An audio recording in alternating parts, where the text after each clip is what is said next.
జై తెలుగుదేశం, జై చంద్రబాబు, మా దైవం మా అన్న. నుడా చైర్మన్ గా ప్రమాణ స్వీకారం చేయనున్న మా కోటంరెడ్డి సీనన్నకు శుభాకాంక్షలు. మీ 6వ మంజుల మహిళా శక్తి నాయకురాలు, 151వ బూత్. నెల్లూరు జిల్లా ఇన్ఛార్జి మంత్రివర్యులు గౌరవనీయులు భరత్ గారికి మరియు గౌరవనీయ మంత్రివర్యులు ఆనం రామనారాయణ గారికి మరియు పాలిట్ బ్యూరో సభ్యులు మాజీ మంత్రివర్యులు సోమిరెడ్డి చంద్రమోహన్ గారికి, మాజీ కేంద్ర మంత్రివర్యులు మరియు TTD board member Panabaka Lakshmi గారికి, అదేవిధంగా శాసనసభ్యులు కృష్ణారెడ్డి గారికి, శాసనసభ్యులు సురేష్ గారికి మరియు RTC regional chairman Suresh Reddy గారికి, డిప్యూటీ మేయర్ రూప్ కుమార్ గారికి మరియు బీజేపీ జిల్లా నాయకులకి, జనసేన నాయకులకి, వేదికలు ఇచ్చిన ప్రజాప్రతినిధులకు, ఇక్కడికి చేసిన పురప్రముఖులు, మీడియా పర్సన్స్ అందరికీ నమస్కారాలు. ముందుగా ఈరోజు నుడా చైర్మన్గా రెండవసారి ప్రమాణ స్వీకారం చేసిన కోటంరెడ్డి శ్రీనివాసరెడ్డికి నేను ప్రత్యేకంగా అభినందనలు తెలియజేస్తూ శుభాకాంక్షలు తెలియజేస్తున్నాను. అర్బన్ అథారిటీస్ ముఖ్య ఉద్దేశం ఏంటంటే రోజు రోజుకి, నెల నెలకి, సంవత్సరానికి అర్బన్ పాపులేషన్ పెరుగుతుంది. అంటే మున్సిపాలిటీస్లో పాపులేషన్ పెరుగుతుంది. 2014-19లో మన రాష్ట్రంలో మున్సిపల్ ఏరియాలో పాపులేషన్ 28% ఉండింది. మన దేశంలో కూడా అంతే. టౌన్లలో ఉన్న మున్సిపల్ కార్పొరేషన్ కావచ్చు, మున్సిపాలిటీ కావచ్చు, నగర పంచాయతీల్లో ఈ రాష్ట్రంలో అయినా భారతదేశంలో అయినా 28%. ఇప్పుడు 34% అయింది. అంటే 5-6 సంవత్సరాల్లో అది ఒక 6% పెరిగింది. ఇలా 20 పెరుగుతూ ఉంటుంది. కొన్ని దేశాలు తీసుకుంటే ఈరోజు జపాన్ కావచ్చు, అమెరికా కావచ్చు తీసుకుంటే 85-95% అర్బన్ పాపులేషన్ ఉంది. అంటే విలేజ్లో ఉన్న వాళ్ళు, వ్యవసాయం చేసేవాళ్ళు, యాంత్రికాలు వచ్చినాయి, రకరకాల మిషనరీస్ వచ్చినాయి, పిల్లల చదువు కోసం వాటి కోసం టౌన్కి రావటం, ఉద్యోగాలకు రావటం. కాబట్టి టార్గెట్ కూడా 2030కి అసలు టార్గెట్ 50% కావాలని పెట్టారు. అలా ఈరోజు కేంద్ర ప్రభుత్వం కూడా అర్బనైజేషన్కి ఎక్కువ ప్రయారిటీ ఇస్తుంది. ఆ నేపథ్యంలో 2014-19లో తెలుగుదేశం ప్రభుత్వం అప్పుడు 14 అర్బన్ అథారిటీస్ తీసుకొచ్చింది. ఇప్పుడు 21 ఉన్నాయి. ఈరోజు నెల్లూరు తీసుకుంటే మీకు అందరికీ తెలుసు, గత 14-19లో అనేక కార్యక్రమాలని నెల్లూరు టౌన్లో చేయడం జరిగింది. అందులో అన్నిటికంటే ముఖ్యంగా దోమల్ని నగరం చేయడానికి అండర్గ్రౌండ్ డ్రైనేజీ, స్వచ్ఛమైన వాటర్ సంగం బ్యారేజ్ నుంచి ఇవ్వడానికి 1100 కోట్లతో ఒక ప్రాజెక్ట్ తెచ్చాం. ఆల్మోస్ట్ 85% అండర్గ్రౌండ్ అయిపోయింది. డ్రింకింగ్ వాటర్ అయితే 90% అయిపోయింది. దాన్ని గత వైసీపీ ప్రభుత్వం నిర్విరామం చేసి పక్కన పడేసింది. పూర్తిగా వదిలేసిన 5 సంవత్సరాలు.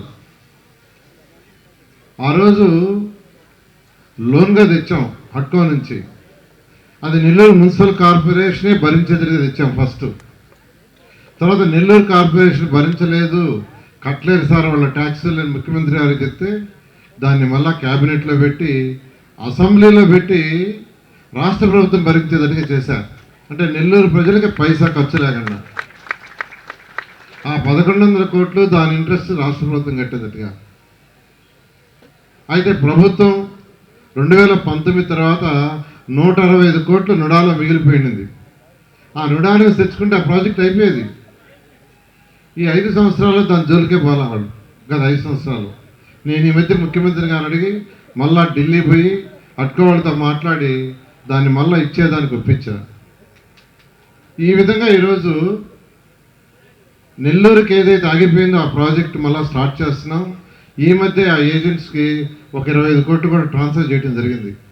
ఖచ్చితంగా మీ అందరూ చెప్తున్నాను, రాబోయే 1 year లేదా 1.5 yearలో ఏదైతే 1100 కోట్లతో చక్కటి స్వచ్ఛమైన నీరు సంగం బ్యారేజ్ నుంచి.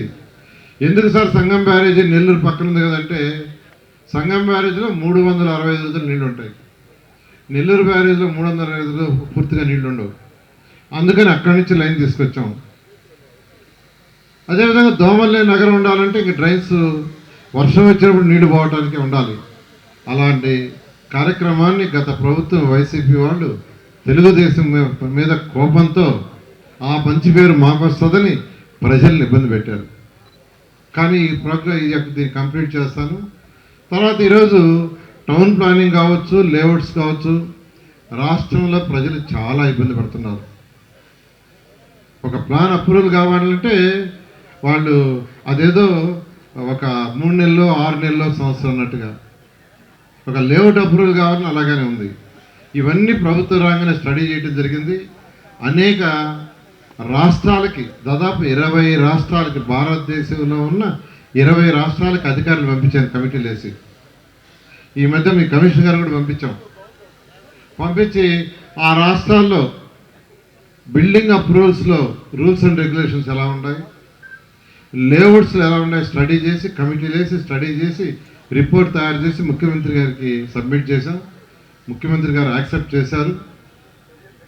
బహుశా ఇంకో ఈ నెలాఖరు లోపల ఆ రూల్స్ అండ్ రెగ్యులేషన్స్ అన్ని రిలీజ్ చేస్తారు.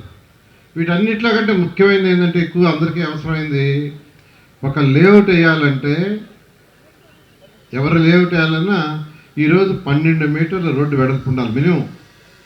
12 కంటే తక్కువ ఉంటే ఇవ్వరు. కానీ తెలియకుండా అందరూ 9 మీటర్లు 10 మీటర్లు పెట్టేస్తున్నారు.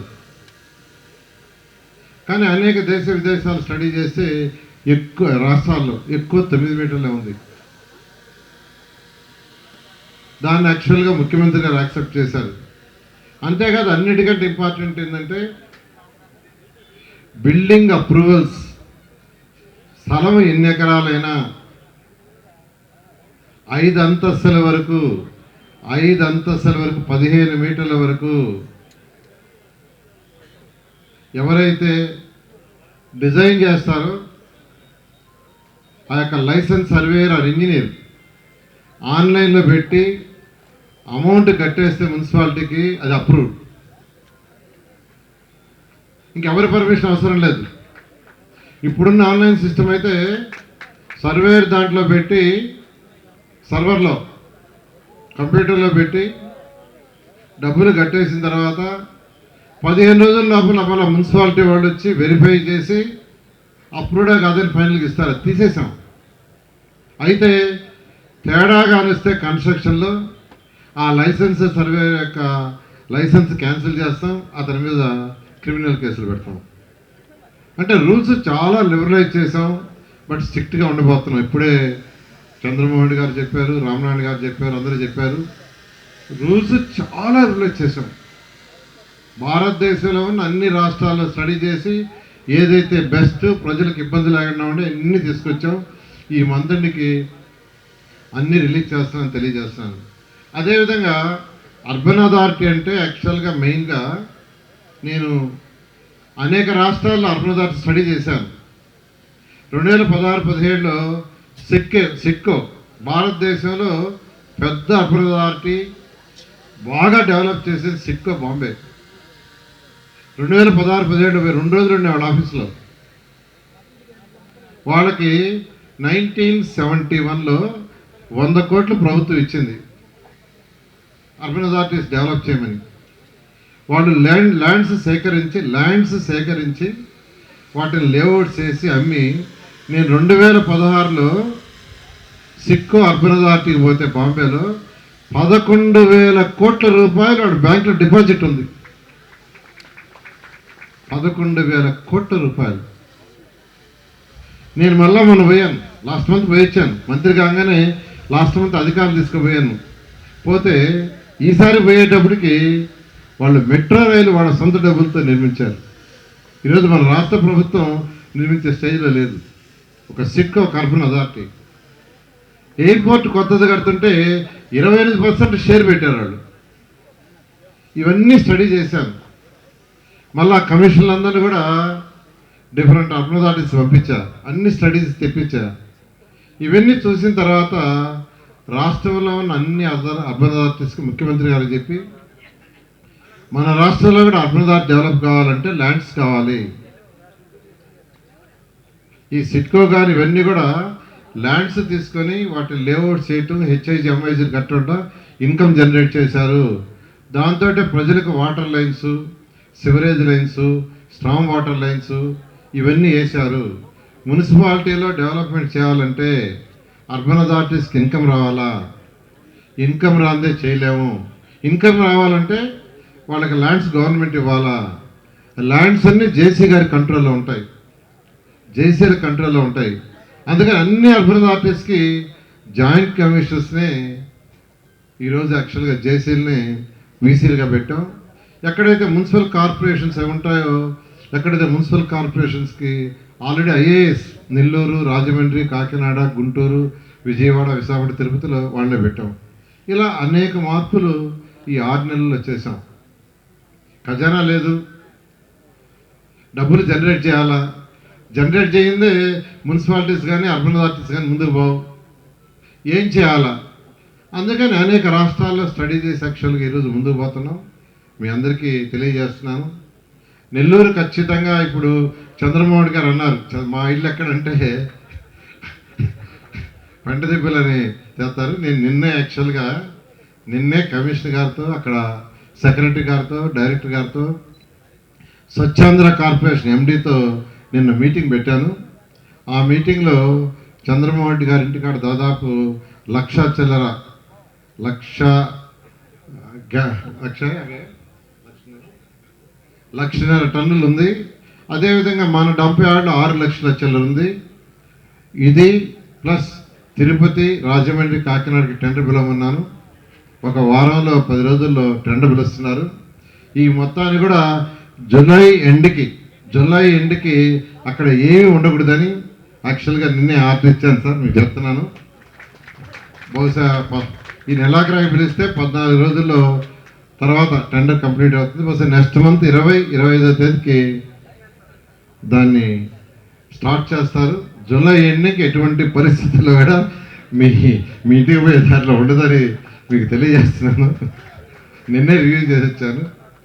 అదేవిధంగా జనరల్గా ఈ వచ్చే వేస్ట్, సాలిడ్ వేస్ట్ అంటారు. ఈ వేస్ట్ని డెవలప్డ్ కంట్రీస్లో వేస్ట్ ఎనర్జీ ప్లాంట్స్ వచ్చేస్తున్నాయి. వేస్ట్ ఎనర్జీ ఎలక్ట్రిసిటీ ప్రొడ్యూస్ చేశాయి. నేను మంత్రిగా ఉన్నప్పుడు దాని మీద సింగపూరు, రష్యా, చైనా అన్నిట్లో స్టడీ చేశారు. మన ముఖ్యమంత్రి గారికి తీసుకుపోయి సింగపూర్లో చూపించాను, జపాన్లో చూపించాను, ఢిల్లీలో చూపించాను. ఆయన వెంటనే ఈ రాష్ట్రంలో ప్రతి జిల్లాలో అక్కడ పెట్టమన్నారు. అప్పుడు అన్ని శాంక్షన్ చేశాను, నెల్లూరు కూడా శాంక్షన్ చేశాం. అయితే గుంటూరు, విశాఖపట్నం పూర్తయింది. గత ప్రభుత్వం మీద అన్ని ఆపేసింది. మళ్ళీ మన ముఖ్యమంత్రి గారు వచ్చిన తర్వాత వెంటనే అవన్నీ స్టార్ట్ చేయమంటే నెల్లూరుకి, కాకినాడకి 2 ప్రాజెక్టులు స్టార్ట్ చేయడానికి ఫైల్ ఆల్రెడీ ఎలక్ట్రిసిటీ డిపార్ట్మెంట్ వాళ్ళ దగ్గర రన్ అవుతుంది. బహుశా ఇంకో 15-20 రోజుల్లో దాన్ని కూడా టెండర్ పిలుస్తారు.